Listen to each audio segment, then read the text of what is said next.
And now to present our closing remarks on the best practices to make innovation successful in your organization, HR as a strategic partners, I'd like to extend a very warm welcome to Mr. Vikramjeet Singh, President and CHRO, Bajaj Allianz General Insurance. Hello, colleagues. It's great to be actually coming and speaking to you guys, and that too, post actually a lot of veterans speaking about the topic of innovation. It's a topic which has been always close to my heart. And if I were to look at it, it's extraordinary time for innovation. Technological changes and industry disruption seem to be and this digital information networks are linking individuals, organizations and nations like never before. And personally, if I were to say, innovation seems to me like one of the most important nutrient to a human body, which is like a protein to our organizational health and to our employee health. And a culture which is conducive to innovation is not only good for a company's top line and bottom line, but it's also something that both leaders and employees value in the organization. And basis my personal experiences in various interactions, conferences, both in India as well as abroad, while interacting with over hundreds of managers, what they want to work and look for in an organization where innovative behaviors are a norm. And I cannot think of a single instance when somebody said, no, I don't. Indeed, more often or not, innovation is often linked to being cool and fun, isn't it? But despite the fact that innovative cultures are desirable and that most leaders claim to understand what they entail, it's very hard to create, equally to sustain. Now, this is a big puzzle. All of us actually, day in and day out, actually struggle with. And how can those practices, apparently so universally loved and even fun, be so tricky to implement? The reason I believe, and a lot of us talked about it earlier, is some of the times innovative cultures are misunderstood. That the easy to like behaviors that get so much of attention, gets linked to innovation, is only one side of the coin. Now that needs to be counterbalanced with some of the tougher and frankly less fun behaviors which is there. Now let's look at some of those and how are these typical dilemmas which exist. A tolerance for failure which gets associated with innovation equally requires an intolerance for incompetence. Now very, very important, because now here is where you start building the culture. A willingness to experiment requires rigorous discipline. Psychological safety of employees requires comfort with brutal candor. Collaboration must be balanced on one side, but with individual accountability. And flatness of the required structures and strong leadership is very much required. And innovative culture, therefore, are paradoxical. Unless the tensions created by these paradoxes are very clearly and carefully managed, attempts to create an innovative culture may fail. And constant innovation, therefore, is a key factor in any evolving business. And it is now coming up to HR professionals to help catalyze it. Now, innovations can be maintained and shaped through HR responsibilities. An evolving and culturally innovative workplace means that the team members are enabled to have more personal growth and benefits, which may include higher job satisfaction, personal upskilling, hyper-personalized well-being, more immersive and greater engagement with their work, less apprehension in taking on new roles and new challenges, and a much faster work rate. With innovation furthering the employee engagement, a more engaged team because of that results in greater profitability for our business lines. As strategic partners, we religiously drive organizational strategy. And to do so, one must create a highly engaging and high performance culture that can enthuse the business towards growth. An organization needs to constantly ensure that the reskilling and upskilling of resources never stops. Now, it is a fuel that makes the whole machinery work very smoothly and efficiently. Now, how do we really do it? Organizations need to have a robust structure of talent and performance management, but in order to innovation to thrive and deliver those desired results, it is important that the resources know the business inside out. And hence, building HR programs, policies, and initiatives which are strategically aligned to promote organization vision and mission becomes very, very imperative. Second is to practice something called as innovative parenting. Now, this is a word which actually gets glued onto my mind again and again personally.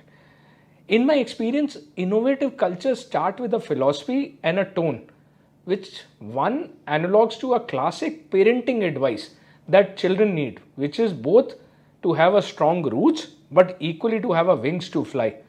As an innovation leader, we must ground our creative people in the accountability for organization objectives, key focus areas, core capabilities, and commitments to stakeholders. Now, all of this is equally important because people need to understand why are they doing what they are doing.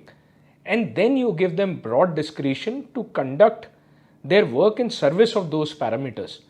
Obsessing too much about only the budget and the deadlines will kill ideas before they get off the ground.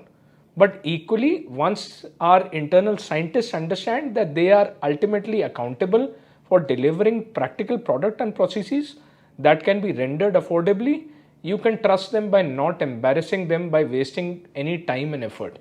This trust itself helps to forge a very innovative culture. Now, the second point is how do you encourage the unreasonable? Most companies value unconventional thinking, assuring that the brainstorming participants that there are no bad ideas and urging them to think out of the box. But you should also encourage truly impractical in certain situations. For example, when we conduct a scenario planning exercises to unearth the potential competitive threats and equally within that the opportunities. And that some of the times comes as when your organizations actually start to build upon long range plans or equally a little more than annual plans in that ways. Third is how do you cultivate external relationships? Now, a lot of times it's also about we think about that the innovation is only internal. Innovations, relationships is dependent on relationships that extend much beyond the boundaries of the organizations and some of the times are invaluable in acquiring that knowledge.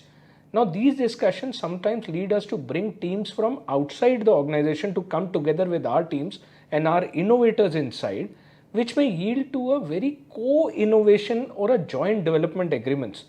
Now, this is somewhere when it comes across when multiple industries and multiple companies start to work upon to bring in a very customer-centric approach into it and therefore help you to develop and commercialize some of the new products and technologies very, very fast. Now, fourth is how do we hire the best and the fast? See, no culture can be innovative without a great people working on it. And the demands innovators have been actually putting have never been greater than this. It is used to case that the innovation teams or the R&D teams in certain industries would hire a top scientist to work on a specific project. In today's competition era, with most of these diverse skill sets, this limited approach only doesn't cut it. Instead, a lot of times the leaders need to hire people who are willing to join multiple projects and ready to move on from one to another as needed. And you may call them ambidextrous or call them any system thinkers in that way. Last but not the least, the gig economy. And amid this COVID-19 outbreak, flexi working became a part of the new normal for many. And yet this new ways of working is already the norm for freelancers, which is estimated to 20 to 30% of the population globally. As teams become increasingly distributed and productivity trumps face time, this sizable talent pool can offer a very efficient way to gaining the kinds of skill and knowledge which is required to accelerate innovation. And in Bajaj, which is Bajaj Allianz General Insurance, it's our continuous endeavor to reinforce that culture of innovation and collaboration, thus getting the organization ready for future. And we firmly believe that in the world we live today, innovation is one of the crucial aspects in determining the future success of an organization. We have always believed in walking together of this enticing path of innovation and razor edge execution. Be it our health administrative teams or even the cashless claim settlement, to name a few in terms of our innovation. this belief of always going and doing more than what is required and doing what is required for the best for the customers and staying ahead of the curves, whether that means even social media leadership or innovative tech solutions which are there, or even distribution revolutions like virtual sales offices, have been able to come up with these kind of innovative ideas and have been executed so seamlessly. This happens only because of our people, and therefore the whole project economy which we talked about for our internal grid platform, which was launched, further fuels this core belief that people come together to solve real-time business problems and are ready to do much more than what they are doing right now. And we believe, and my personal take again, is that very talented set of people which we have in our organizations have all the hidden skills which these initiatives, when we help, will unearth and help us fuel as a fraternity the right skills to the right projects at the right time to ensure that we make innovations help us steer our organization to be future ready. Thank you. Thank you so very much for being such a spectacular part of our very, very special day right here. I'd like to thank each and every one of our attendees and also request all of you all to please be a part of the show for the rest of our tracks. We look forward to having you attending right here at Intel Plus Oracle Presents. JP Morgan co-presents the Economic Times Global Digital Summit right here as we look forward to this very, very interesting show. Once again, a big thank you for each and every one of you for joining us on behalf of ET Edge Unwired.